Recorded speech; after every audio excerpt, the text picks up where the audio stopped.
So my assertion is that Trump's immigration policy is multiple things. I think it is callous, inhumane, amoral, economically infeasible, and most of all, wrong. Why do I say this? There are multiple reasons I say this. And I think this is best demonstrated through a comparison. Let's compare to a past president, Obama. Obama was called the deporter-in-chief, okay? Over 8 years in office, he deported more than 3.1 million people. In 2012, 400,000 were removed. So then you ask me, what's the problem? You know, Obama did this. What does make Trump different? You know, what makes him different? It's approach. So what Obama administration did, they had 3 tiers of immigration enforcement. They said high priority individuals, threats to national security, threats to public safety. Then they said recent illegal entrants, yes?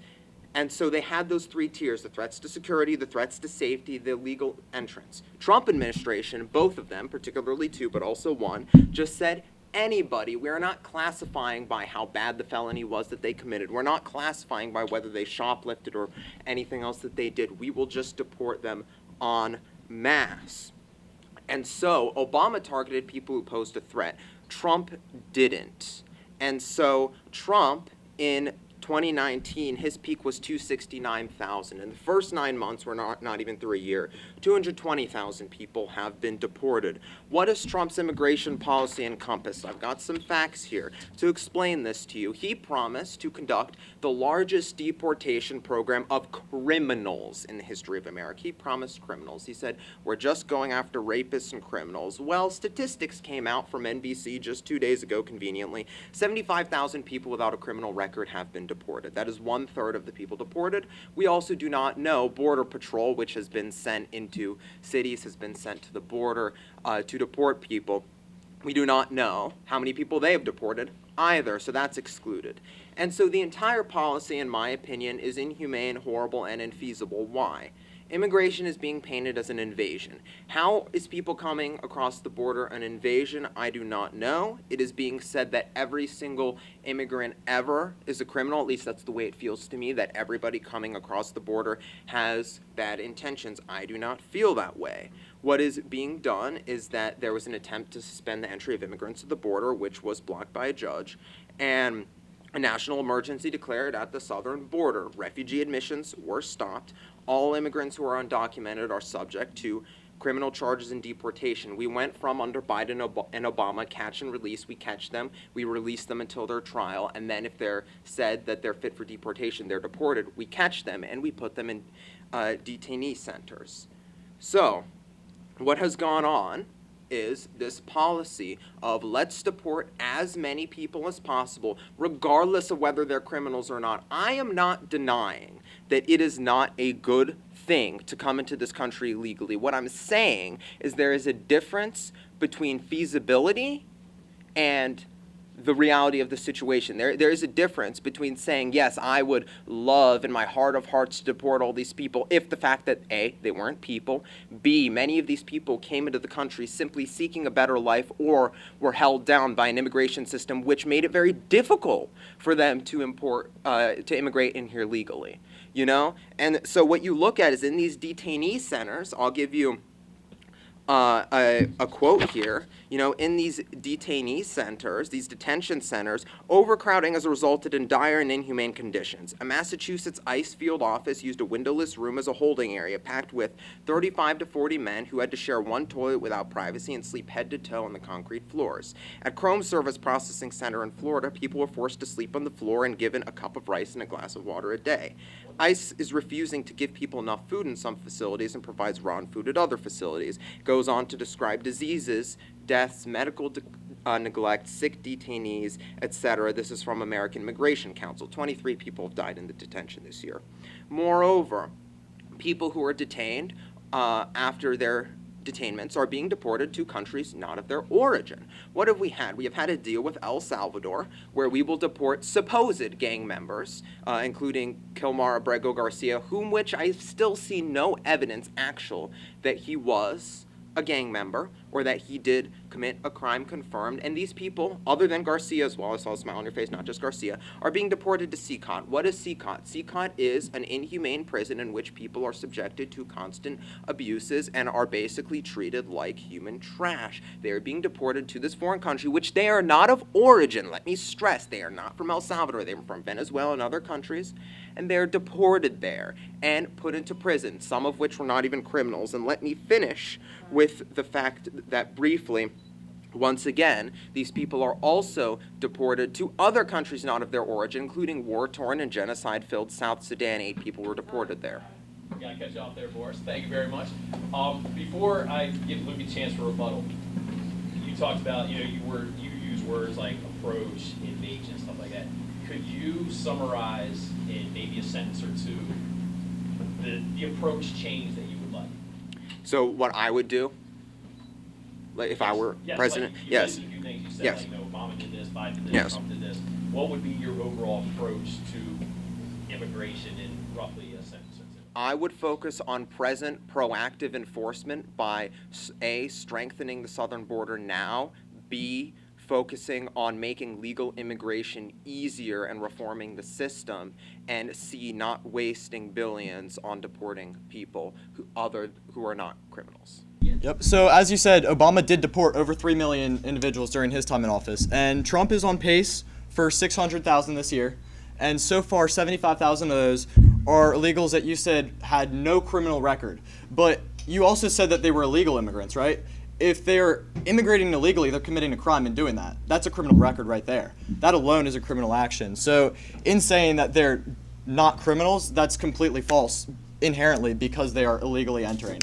And the way that these deportations are being carried out, ICE isn't just picking up random people off the streets and getting rid of them, sending them out of the country. ICE is targeting people who have criminal records or who have final deportation orders. The way that you get a final deportation order is you overstay your visa, or you don't show up to court for your actual trial for asylum, or the judge deems that you are not fit for asylum. The way that you gain asylum is you come into the country, you say the magic words at the border that you're declaring asylum, you get given a court date, and you get told when to show up to court to have your asylum adjudicated. If it's deemed that your home country is not actually safe and you are being persecuted in some way, then you are allowed to stay in America under asylum, right?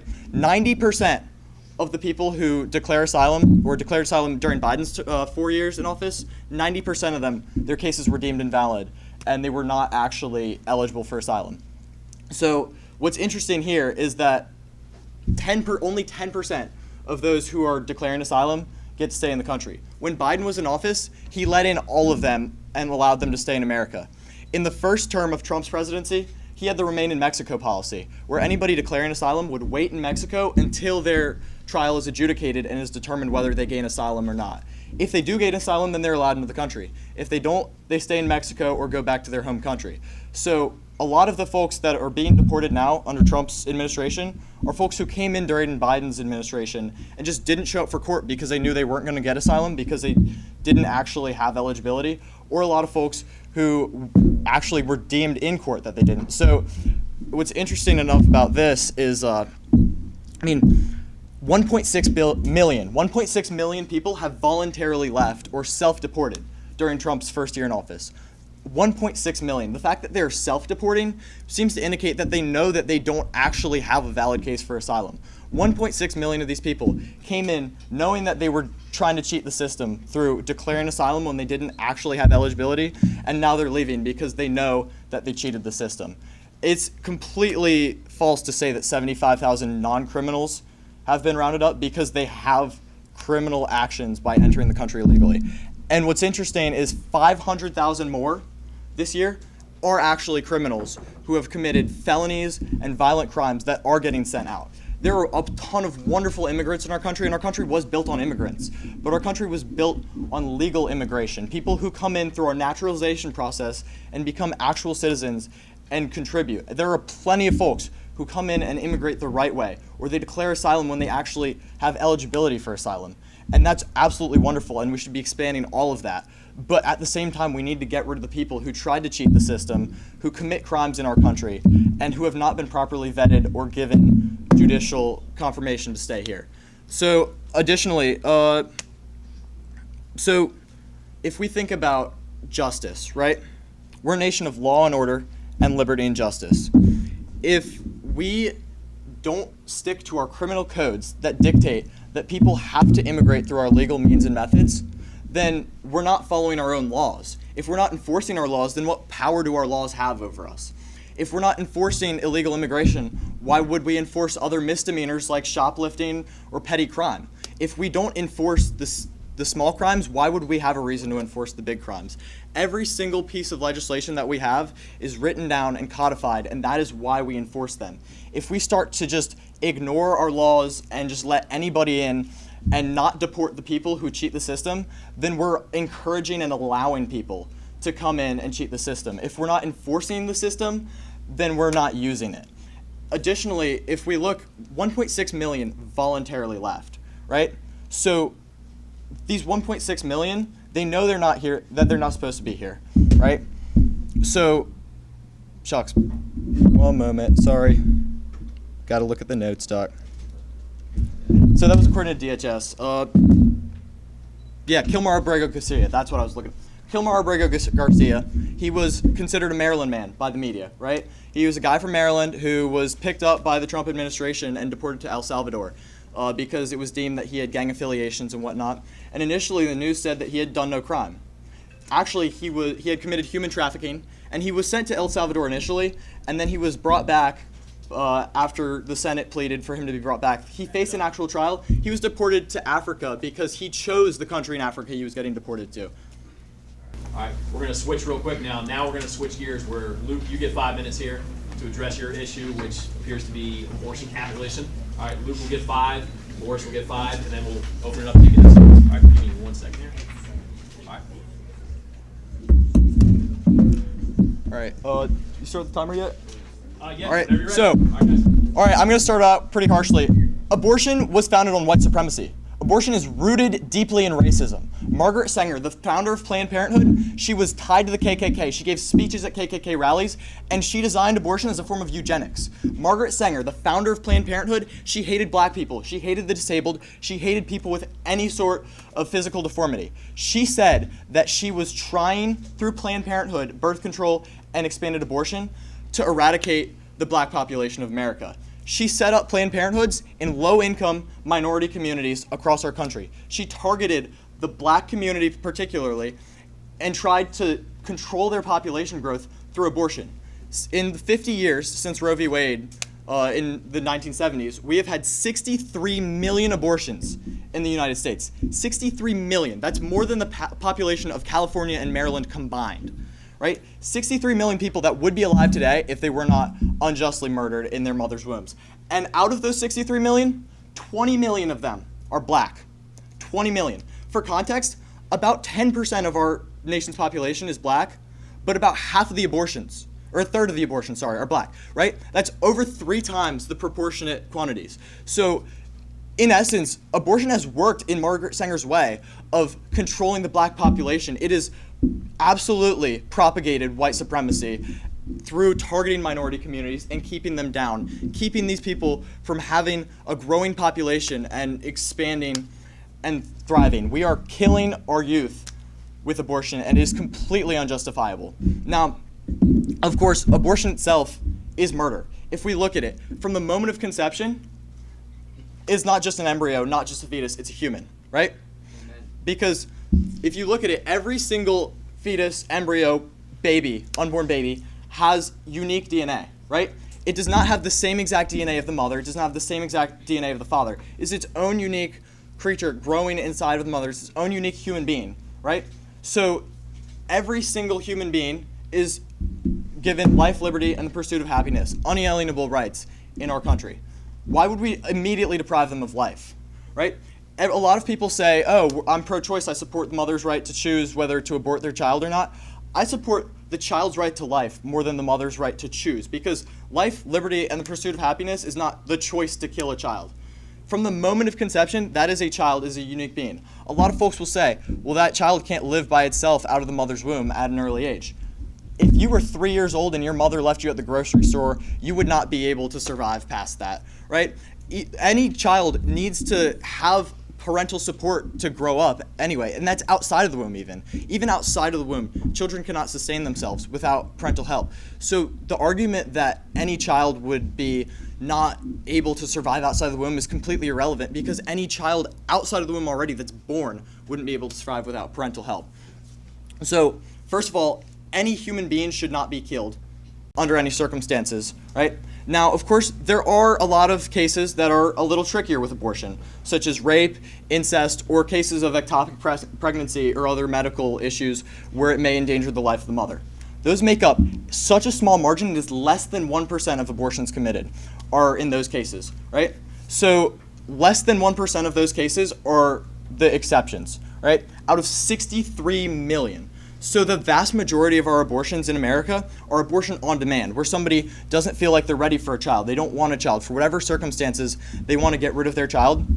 It's abortion on demand. Anybody can go. In the state of Maryland, unfortunately in 2024, we codified abortion into our state law. It's now protected under our state law, which is absolutely abhorrent. 1 minute. Okay, 1 minute. So we shouldn't be killing any children at all. And the vast majority of these children being killed aren't because it was cases of rape or incest or these exceptions that are brought up and focused on. It's because people just didn't want their child or didn't feel ready to sustain their child, and they get rid of them. We have a vast network of crisis pregnancy centers like CareNet, Birthright, and other means of supplying resources to young expecting mothers or other expecting mothers who really need the resources. There is a support network to support the young mothers and their children instead of killing the children and discarding it. These are actual human beings, not fetuses, and they should be protected under the full extent of the law with the natural rights that we are all inherently given under God and our Constitution. So you bring up a couple interesting points about abortion, and the first one you bring up is the way which it has affected the black community that is inherently white supremacist. I will admit I have not spent my days looking into the history of Planned Parenthood. I did not know this. For all I know, this could be true. It may very well be true. What I will say, though, is I think it is a disingenuous argument to paint abortion as inherently white supremacist. I also think it is a curious interpretation of statistics to tie that original origin to the present abortion rates. Consider what else is occurring in black communities: high rates of poverty, ghettos, people unable to get access to contraceptives, etc. Therefore, more unwanted pregnancies, more rape, more incest, and then more abortions. That also seems to follow logically for me. I do not think necessarily that your original argument is correlated with that statistic presently. The other thing you must consider is you're painting abortion as it originated in the United States. Like, we invented abortion. We did not invent abortion. This is a worldwide concept, a worldwide question. This is not something solely originating in the United States, so you cannot call it white supremacist, a white supremacist thing in and of itself. So the rest of your argument, to my understanding, primarily concerns abortion as a moral concept. I believe abortion is a moral quandary. I believe it is not a simple question. I do believe, though, it is not a religious question. It is a moral question because you paint it as under God. Religions between themselves do not even agree on abortion. Christianity, Catholicism, and evangelical Protestantism is strongly against abortion. But other Protestant beliefs aren't. The religion of my people, not one that I actually practice, but Judaism, Orthodox Jews are for abortion to protect the life of the mother, but often against it otherwise, whereas Reformed Jews are for it, and so on. So you have all these different mixed views on abortion, but it always starts with primarily, other than a few religious groups, they're always for abortion to protect the life of the mother. So, what is my opinion? I say, on one hand, I think the life of the mother and the success and good life of the baby should come first, which is something I will say. On the other, you are depriving a life from coming into existence, which is why I think you should be pro-choice, because that very contradiction means that you should A, decide it for yourself, but B, you should have abortions being allowed with restrictions, you should have encouragement of contraceptives, you should have more contraceptive research, you should have more sexual education in schools, and understand that not everyone will be abstinent from a young age, and you should encourage women to decide whether the abortion is worth it. Oh wait, that's where we were before the Dobbs decision in 2022. Because Roe v. Wade, in and of itself, the original Roe decision, said that only first trimester abortions before that 6 weeks were ones where there could be no restrictions. That was between the doctor and her mother. Second trimester, states could put restrictions. And then third trimester, or rather second, that could be restrictions related to maternal health. And third, viability, they can regulate or prohibit abortions except for life of the mother, because in my opinion, I believe life of the mother should come first. Then Casey in 1992 versus Planned Parenthood reframed abortion further. It said regulation can't cause an undue burden on the mother, but all other restrictions are fine. Then there was the Partial Birth Abortions Act in 2002, which Supreme Court partially upheld, also banning certain inhumane second-term abortions. So abortion was not allowed unequivocally. Abortion rates were also dropping before Dobbs and before the first Trump administration. From 1984 through 2016, they dropped 40%. Then from 2017 to 2020, it increased again. You ask why? Well, Trump started restricting abortion. He started cutting contraceptive research, and he allowed anti-abortion legislation attempts to soar. It then makes sense that people would make an attempt to keep aborting when this is occurring. So what I'll finish with is that, in my view, what should be done about abortion, my opinion is that if you were to reinstate reasonable restrictions rather than Texas making it a felony to perform any abortion and 14 other states, and if you then fund contraceptives, you fund sexual education, you increase knowledge of these issues, you do not have as many unwanted pregnancies, you also work against sexual violence, and you create an amiable solution. Thank you.